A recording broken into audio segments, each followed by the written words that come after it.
அது கர்த்தருடைய வேதத்தில் இரவும் பகலும் பிரியமா இருந்து அவருடைய வேதத்தில் தியானமா இருக்கிற மனுஷன், இந்த டெய்லி ரீடிங் இருக்கு, இது தேவனோடு கூட நடப்பது.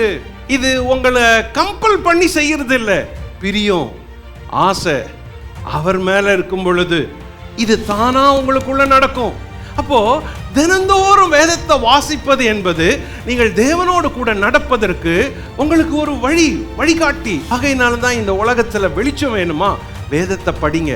ஆலோசனை வேணுமா, வேதத்தை படிங்க. உங்க வாழ்க்கையில அமைதி வேணுமா, வேதத்தை படிங்க. பலன் வேணுமா, வேதத்தை படிங்க.